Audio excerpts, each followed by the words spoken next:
Welcome to today's episode, everybody. We're going to be talking about all the mysterious triangles located all around the world. You ever notice there's the Bermuda Triangle, the Nevada Triangle, the Alaskan Triangle? Why are there so many mysterious things that happen in these places? Why are there so many disappearances and paranormal activity? What creates these triangles?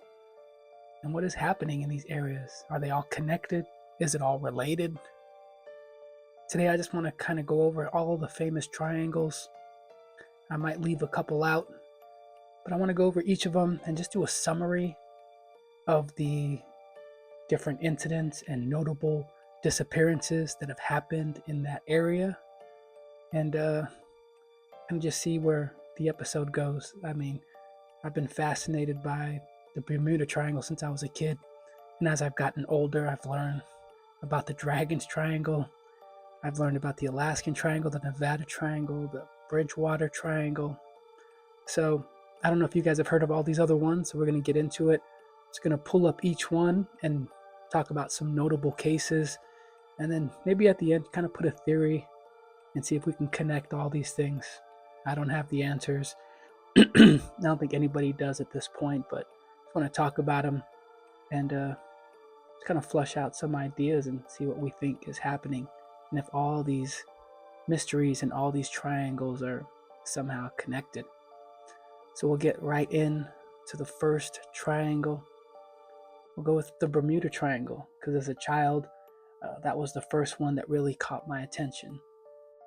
And for years and years, all the way back to Christopher Columbus, he reported seeing, lights in the sky when his ships were first going through the Caribbean and the Bermuda. It's in his logbook where he says there was these weird lights off in the distance that he could see coming out of the ocean. He even said it looked like a menorah. He said it was all these different lights that came out of the water. Now remember, in the days of Columbus, there's no electronic lights. This is in the 1500s. There are no ships with lights. There are no lighthouses. And he was in the Caribbean where, it wasn't developed yet. So the only people there were natives. So the mysteries in the Bermuda Triangle go far back, all the way back to Columbus days. Another key case that happened in the Bermuda Triangle was in 1918. The USS Cyclops. This was a U.S. Navy cargo ship, disappeared en route from Barbados to Baltimore. 306 crew were lost, and no wreckage was ever found. That's the thing that always surprises me too. These things go missing. Ships, planes, people, and you don't find the people and you don't find the wreckage. Granted, the ocean is a big place, but it always, with all these triangles, things vanish. So it makes me wonder, are they vanishing to another realm, another dimension, some other place? I don't know. That's kind of the mystery of these triangles. When people vanish and when things vanish and disappear, where are they going? Another famous case from the Bermuda Triangle, all the way back in January 1948, the Star Tiger. This was a British passenger plane that vanished while flying to Bermuda. Again, the wreckage, the pilot was never found. December 1948, so the same year, an airborne DC-3. This was a passenger plane that vanished between San Juan and Miami with 32 people on board. All those people gone, the plane gone as well. Nothing was ever found from them. And this case, to me, is the most insane case, probably the biggest, most notable case from the Bermuda Triangle. This happened in December 1945. This case is called Flight 19. 5 Navy bombers disappeared during a training flight. There was 14 pilots total, or 14 men total. So in this case, you had these five jets that were loaded with military pilots. It was completely perfect weather that day. They were just doing a simple training mission. They were flying from Florida down to the Bahamas. They were just doing something where they would touch down and come back up. It was supposed to be a super easy training mission. The conditions were great. The water was calm. The skies were clear. Halfway through the training, when you have a group of pilots like that, you have one pilot who's in charge, he's kind of the leader. He radioed in and he said he was really confused. He didn't know where he was.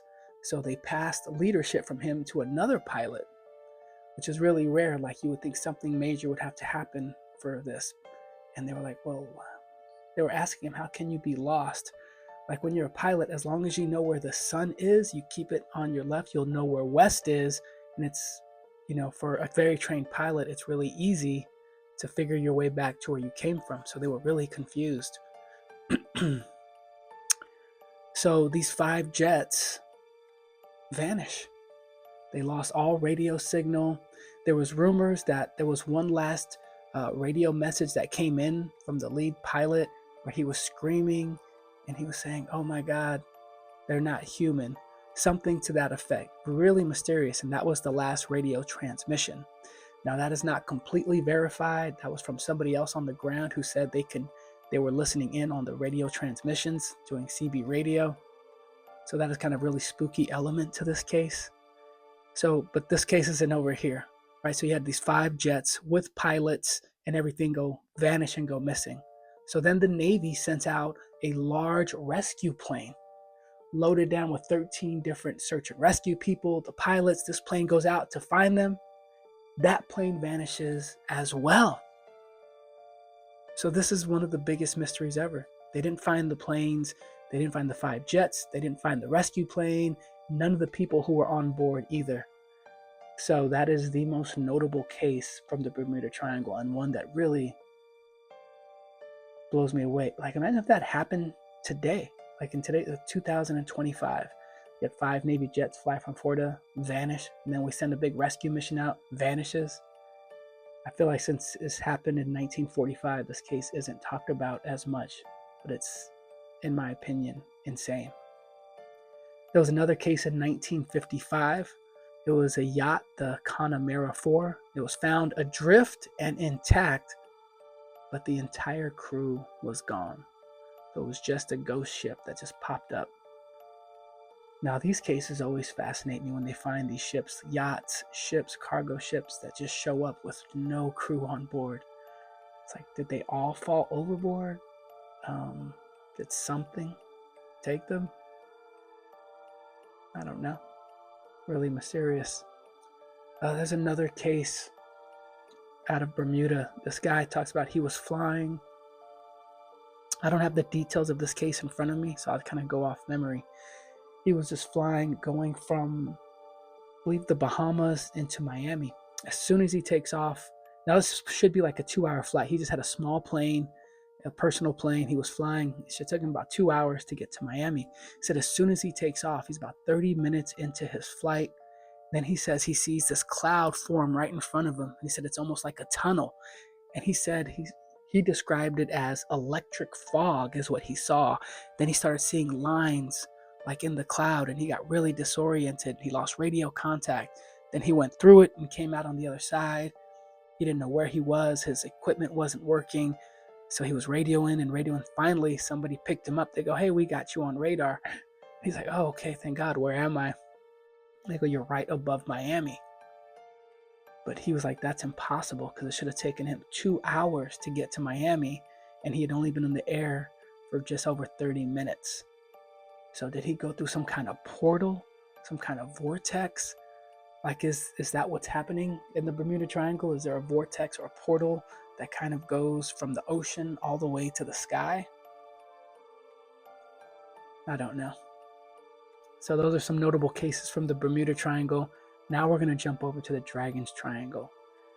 So, interesting fact, the Dragon's Triangle is on the opposite end of the world as the Bermuda Triangle, right? But both of them lie on the same exact line of latitude. So they're basically in the same latitude, just on different sides of the earth. And they both have histories of missing people, ships, planes. So just keep that in mind. That always fascinates me, is like there's some kind of tunnel or vortex that goes through our planet and causes these weird and crazy disappearances to happen. That's just kind of a theory like I've put out there researching this stuff. Now, the mysteries in the Dragon's Triangle, so you get a visual, the Dragon's Triangle is formed from Japan, the Philippines, and Guam. It's the big area. Now, all the way back into the 1200s, you're going to find mysterious cases in the Dragon's Triangle. There was a ruler, I think from China or Mongolia, the Kublai Khan. He launched his whole navy out to Japan because he was set on conquering Japan. So in the mid 1200s, 1250s, he sets out with his big navy, and then their crew gets washed out, wiped out, huge storm, and they couldn't do it. So they couldn't go conquer Japan. They didn't know what was going on. They called that area at the time the Devil's Sea. So 10, 15 years later, he was determined to take over Japan. So he launches another fleet, Navy ships, everything, all his crew. And that ship also ran into all kinds of trouble in what they called the Dragon Sea or the Devil Sea, but it's now modern day the Dragon's Triangle. So stories of weird weather, disappearances, wreckages happening go all the way back to the 1200s with the Dragon's Triangle. We're going to cover a case. This one happened in August 1945. There was a Japanese fighter pilot by the name of Kawamoto. So he vanished while on some kind of routine training mission, but they have his last radio message was, "The sky is opening up. Something's wrong." And that was the last radio contact they had with him. He vanished. His plane vanished. He was never found again. This was in the Dragon's Triangle. Now, between 1950 and 1954, it's reported that over 2,000 ships went missing in the Dragon's Triangle. That is a lot. I know the ocean is a big place and people and ships and planes go missing, but for that many ships that go missing in one particular area, I think is extremely rare, weird, and mysterious. So Japan has been aware of the Dragon's Triangle for obviously hundreds of years. So in the 1950s, they got really suspicious. They go, we got to figure out what's going on in the Dragon's Triangle. So they got a research ship.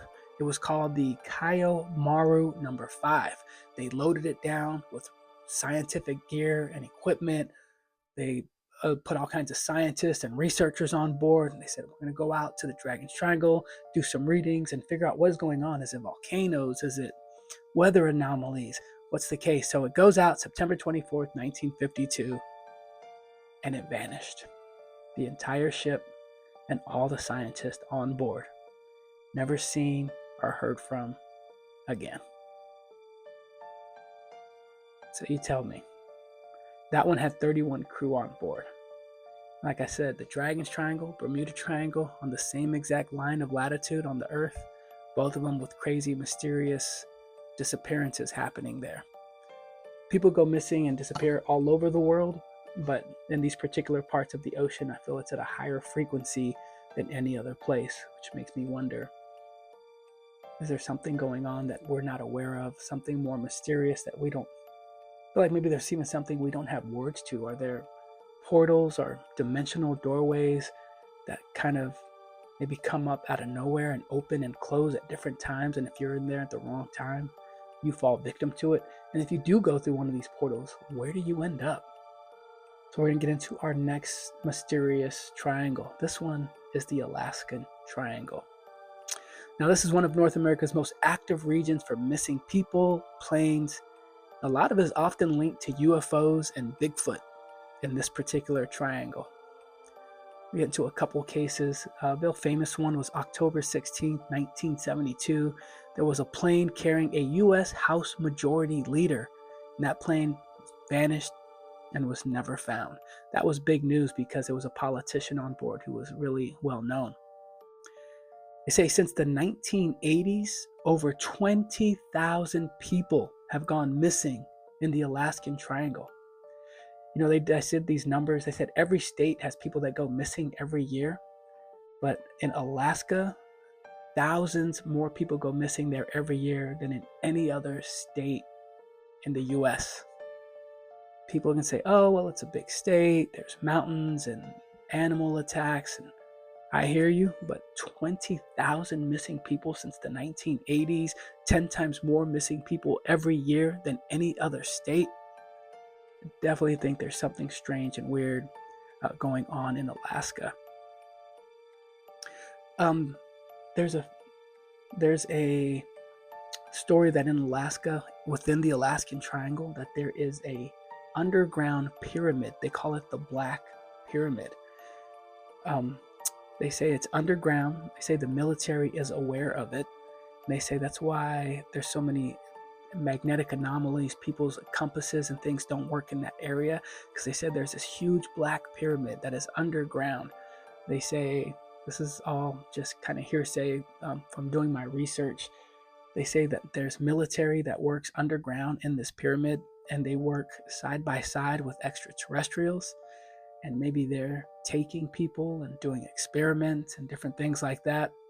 This is just like legend and folklore that I've heard, but if you want to go down that rabbit hole, you can look up the Alaskan Pyramid or the Black Pyramid and go down that rabbit hole and do some research on your own and hear some of the stories and mystery that are involved with that. Really fascinating stuff. Next up, we're going to talk about the Nevada Triangle. This is formed by Reno, Las Vegas, and Fresno. So Reno, Fresno, Las Vegas. Thousands of aircraft reportedly lost over the rugged Sierra Nevada terrain. Real famous case was September 3rd, 2007. It was a millionaire, guy by the name of Steve Fawcett. He disappeared on a solo flight. It took a long time. They eventually found his wreckage from that plane, but they never found him, never found his body. He just completely vanished. So a case like that, did he crash and he survived and parachuted and got lost? Was he just taken from the plane? Like teleported, abducted? I don't know. I'm just throwing out thoughts and theories. They said from the 1950s to now, roughly 2,000 aircraft have been lost in the Nevada Triangle. So it's just, people say, well, it's really harsh because of the mountains and the winds and the terrain it causes. You have to be a really skilled pilot. Sure, but like I said, a lot of these planes and pilots just vanish. You don't find their wreckage. So it's not lots of trees in that area. So you would think you would be able to see the wreckage from some of these. If they did wreck from these plane crashes, you would think if you flew over, you'd be able to see them like on the ground. But apparently that's not the case. So again, makes me wonder, where are these planes and boats going? Where are they disappearing to? Are they being taken? Are they ending up in another realm or dimension?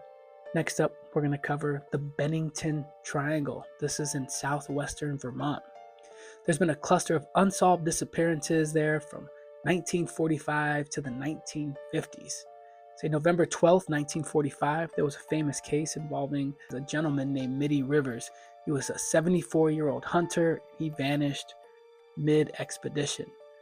I figure you're a hunter, you're 74, you're not going too far. You've got to know the area. They said vanished. They never found anything of him. December 1st, 1946, Paula Jean Weldon, an 18-year-old hiker who vanished along the trail as well. People in town said they seen her walking off into the distance, hiking on the trail. It was a regular day, but she never came back. They never found her body, never found any evidence of struggle, just nothing.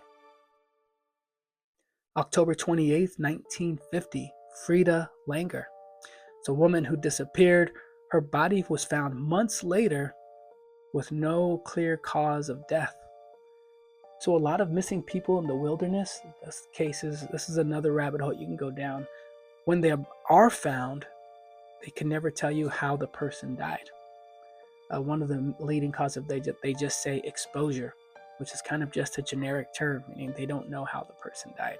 There's no signs of struggle, no signs of trauma.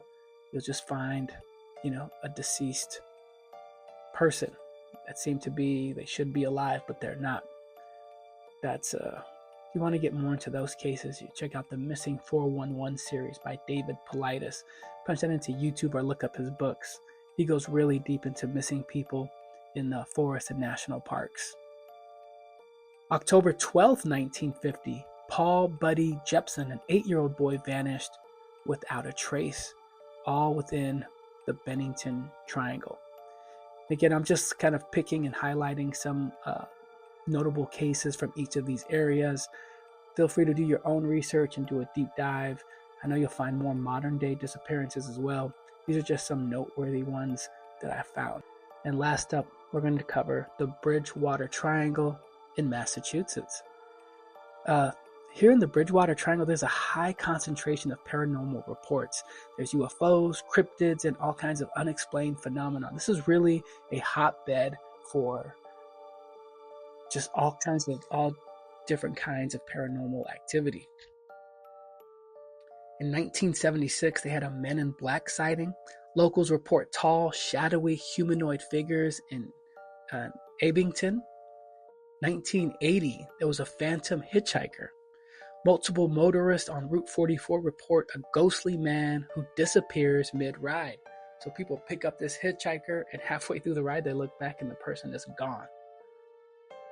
1978, case of Mary Lou Aruda, a teen abducted and murdered, body found tied to a tree, often linked to symbolically to the area's dark folklore. So this case wasn't solved. It was a really mysterious case. Found her body, looked like it was part of some kind of ritual. That's kind of a dark case that happened in the Bridgewater Triangle. 1970s to present, there's been UFOs and Bigfoot sightings, numerous reports, especially in the Hockomock Swamp region. So when you look into the Bridgewater Triangle, the Hockomock Swamp comes up time and time again. There's also little creatures that they tend to report seeing inside that area. So those, those are always really fascinating. Apparently there's these very short little creatures with red eyes that are always reported in the Bridgewater Triangle, especially around the Hockomock Swamp area. So there it is. That's just a few of the famous triangles around the world, weird and mysterious things that happen. I'm just fascinated by all of these triangles. I don't know what causes them. I don't know if these areas are just, maybe they're all along some kind of vortex where the doorway between dimensions is really frail, so things can come in and out. I don't know if there's just parts in our world that are hotbeds for paranormal activity for whatever reasons. I don't know. I don't have a really solid theory. If you guys have one, please let me know in the comment section. I'd love for everybody to kind of throw out their thoughts and theories and see if we can string something together and kind of figure out what we think is going on in these areas. But that's today's episode, Mysterious Triangles Around the World. If you would like me to do a really deep dive on one of these in particular, let me know. And if I get enough votes or comments on one particular triangle, I'll do deep research on it, come up with more cases, and we can really get to the bottom of one of these triangles. Let me know what you guys think in the comment section. Please like, follow, subscribe. We're a young channel, still growing. Thank you so much. Mr. Synchronicity out. I'll see you guys next time.